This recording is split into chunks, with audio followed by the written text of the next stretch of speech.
Nosotros aquí todas somos madres solteras. Yo, pues, mi papá de mis niños me dejó. Ella, su esposo murió, el de ella también. O sea, el mío como que también pues esté muerto porque no les ayuda en nada. Yo dejé mi familia, mis hijos, mi mamá, mis hermanos. Hijos? ¿Cuántos hijos tienes? Dos, mi mamá, mis hermanos. Bueno, todo lo que tengo lo dejé allá. Pero pienso llegar a Estados Unidos para ayudarles mucho, porque Honduras está bien malo. No hay trabajo, tenemos gastos, muchos gastos, todo está malo, malo.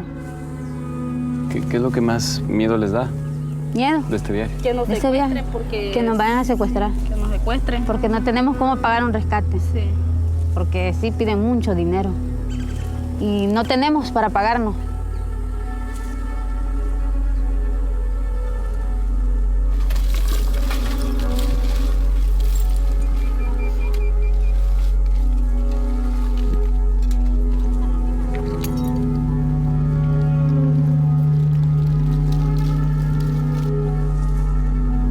Esto ya no es sueño, sino que es pesadilla del sueño americano. Porque, o sea, bueno, lo que tienen que pasar en México, extorsiones, asaltos, violaciones, y aunado ahorita pues el secuestro.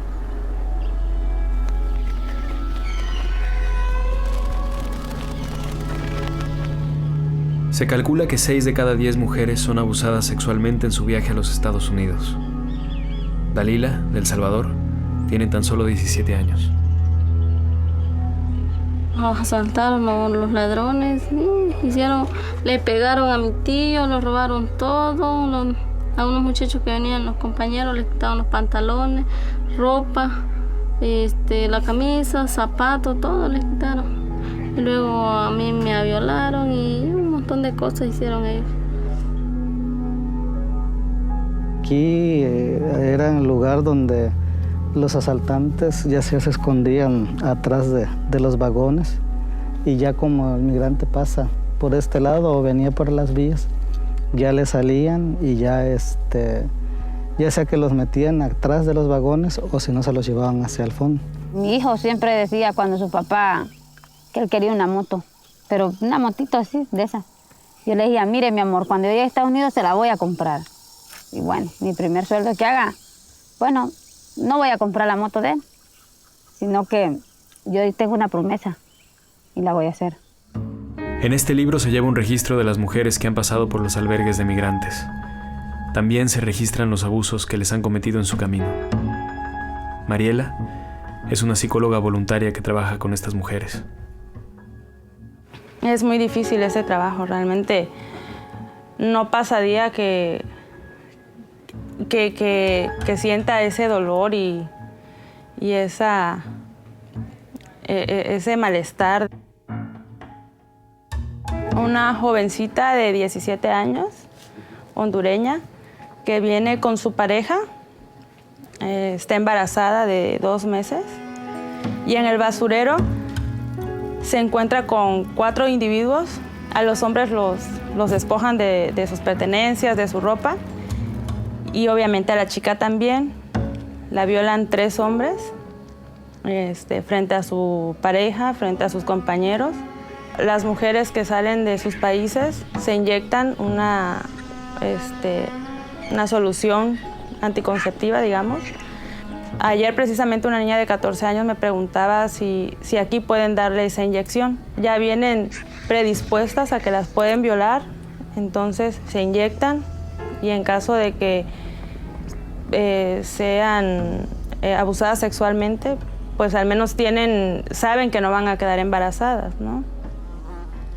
A mí me convenció mucho porque mis hijos empezaron las clases. Pues no tenía para ajustar a comprar todo lo que ellos necesitaban, sus útiles. Y pues eso me hizo sentir muy mal. Dije, no, yo tengo que viajar para Estados Unidos para poder darle a mis niños todo. Porque es lo que más deseo en la vida. Que ellos tengan lo que yo no pude tener, mis estudios.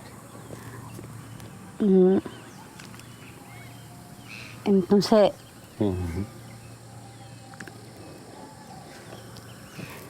No, pues es... Jalea porque te hagas en lágrimas. Eso fue lo que me motivó a viajar a Estados Unidos. Claro. Y sí sé que voy a llegar.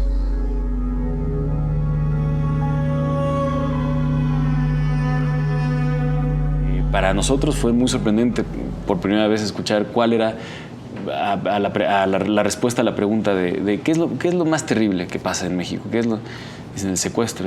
Esto antes de que sucediera el hallazgo en Tamaulipas, ¿no? Se escuchabas, ¿no? Que de repente hubo un enfrentamiento y 23 personas estaban secuestradas. Nunca sabías esas personas quiénes eran, porque generalmente con un secuestro pues nunca existe esta cosa de no saber quiénes son. Pero bueno, no sabían porque justamente venían de Centroamérica. ¿Quién sabe qué les habrá pasado cuando los liberaron? Los deportaron, siguieron para adelante. Y son anónimos entre los anónimos. Bueno, yo creo que nos recuerda que somos hijos e hijas de la violencia.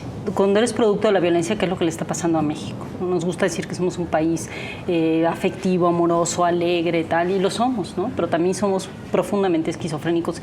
Y lo que he visto en mis investigaciones periodísticas en las fronteras es justamente que la mayoría de los victimarios fueron víctimas de violencias extremas. La ausencia de redes sociales, la ausencia de afectos, de la empatía de la que tú estabas hablando hace un rato, lo que les dice es que la vida humana no tiene ninguna valía. Y entonces ellos reproducen estos valores de la violencia, porque la violencia en nuestro país, ¿no?, ya es un valor. Yo he entrevistado a los tratantes que manejan los pequeños burdeles con jovencitas, niñas y mujeres de Guatemala, ¿no? Cómo las explotan y cómo las van reciclando. Todos fueron abusados en la infancia, es decir, no justifico que ahora sean agresores porque fueron agredidos, pero estamos replicando lo que construimos, es decir, somos un producto de esta ausencia de importancia del valor de la vida, del valor del amor.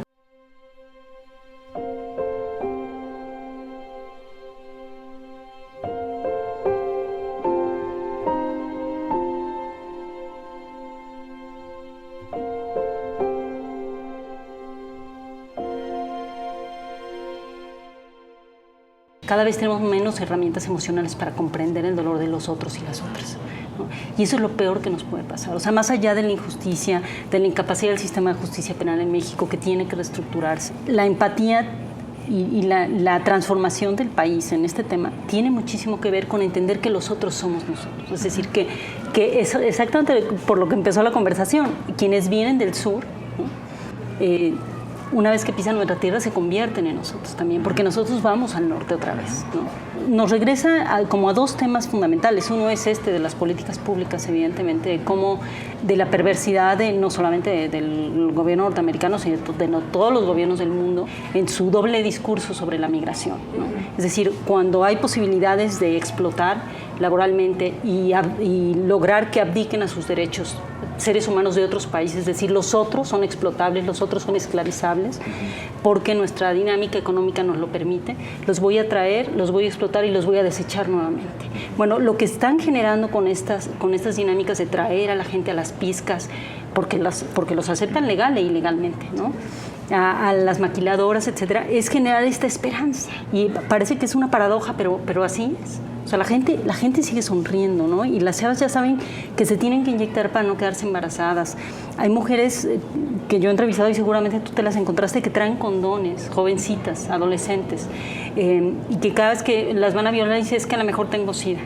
Y tratan de que el violador le utilice el condón. Lo que ellas están tratando de hacer es salvar su vida. Para ellas tiene más sentido que para el resto de la humanidad. Y eso es lo que a mí me mueve muchísimo, es cómo lograríamos que las y los mexicanos entendamos que en la medida en la que la vida de los otros es importante, la nuestra se vuelve también más valiosa. Creo que cuando nos confrontamos con migrantes que vienen de Sudamérica, este doble discurso se potencia, porque por un lado los vemos como nosotros mismos, como parte de nosotros, pero en el sentido de nosotros no valemos con respecto a Estados Unidos. O sea, no podemos hacerles ver lo positivo que puede ser convivir entre latinoamericanos, en fin, darle el valor que sí tiene el lugar sin caer en el patrioterismo. Tú no les pusiste los invisibles por casualidad, ¿no? Es decir, esa invisibilidad se construye justamente a partir de la noción de que somos un país de 105 millones de personas, donde 50 millones viven en la pobreza y 30 millones de esos viven en la pobreza extrema, ¿no? Muy parecida a la de Mozambique, donde la gente no puede comer ni una sola vez al día. En ese sentido, esa invisibilidad se construye así. Es decir, los pobres y las pobres de México que no tienen acceso a ser migrantes dentro de su propia patria, también tienen miedo de que los otros que vienen les quiten lo poco que tienen o lo que no tienen o lo que consideran una posibilidad de tener. Y muchas de esas personas que piensan así están en la frontera y de pronto se vuelven delincuentes. Entonces, por eso tenemos que regresar, cada vez que hablamos de migración, tenemos que hablar de qué dinámicas sociales necesitamos tener para abatir la pobreza en este país. Sería bueno y creo que sería necesario poder descargar toda esta indignación que nos producen ver estas imágenes que yo creo que a todos nos producen indignación. No creo que haya insensibilidad por parte de la población. Yo creo que más bien hay un desconocimiento de cómo poder hacer algo. Lo que más admiré de toda esta experiencia es la gente que les ayuda, las mujeres que ayudan a mujeres y las mujeres que se echan este viaje allá, a los Estados Unidos. La mayoría son madres, entonces lo dejan justamente para darles a sus hijos algo. Y al único que se encomiendan es a Dios. No hay mejor lugar de donde agarrarse. O sea, es lo único que es una constante y lo repiten siempre, para todo. Están con el mantra, ¿no? Dios me va a ayudar, Dios me va a ayudar. Y pues a ver, imagínate las noches. Y arman un compañerismo tremendo, ¿no?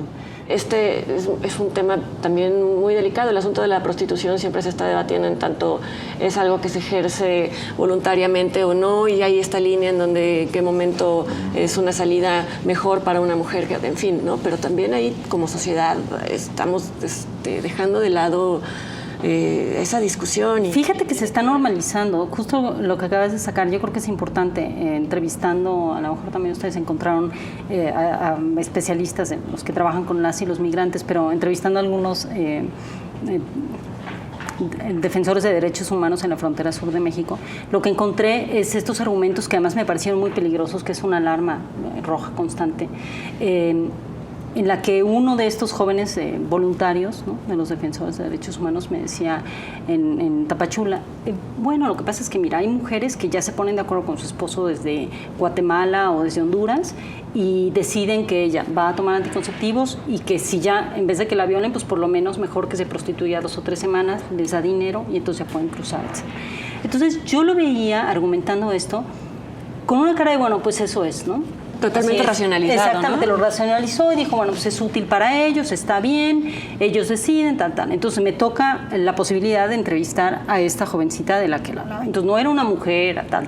Era una chavita de 17 años, entrada en 14 en términos de su madurez emocional, intelectual, etc. Y el marido, un cuate de 30 años, que le dijo, oye, mira, te van a violar. Ella me lo dijo, ¿no? Mira, te van a violar, mejor lo hacemos así y yo cobro. El que la estaba explotando cerca de la casa de los migrantes durante 3 semanas era su marido. Entonces, tenemos que tener mucho cuidado con el discurso, ¿no?, con la manera en que se explican estas cosas. Y me parece que también ahí juegan un papel muy importante quienes dedicados a la migración de pronto argumentan que, bueno, las mujeres hacen lo que pueden y es la manera de sobrevivir. Es como la trampa de los males, escoger el menor, ¿no? Exactamente, y hay que ver quién está poniendo la trampa y qué valores culturales están perpetuando dentro de esas trampas. Tanto se maneja el discurso de que son criminales, de que son, bueno, el término de ilegalidad y todo lo que eso lleva, en donde me imagino que también hay una sensación inconsciente de que hay que pagar eso. Yo soy de entrada culpable, entonces me desfaso con mi propio cuerpo. Entonces esta es mi cuota. Finalmente, pues sí, estoy haciendo algo malo. No puedo pedir que se me respete. Mi madre, cuando éramos niños, nos decía, tú llegaste al mundo para dejarlo mejor de cómo lo encontraste. Tienes que encontrar las razones para seguir adelante. Y me parece que es todo, ¿no?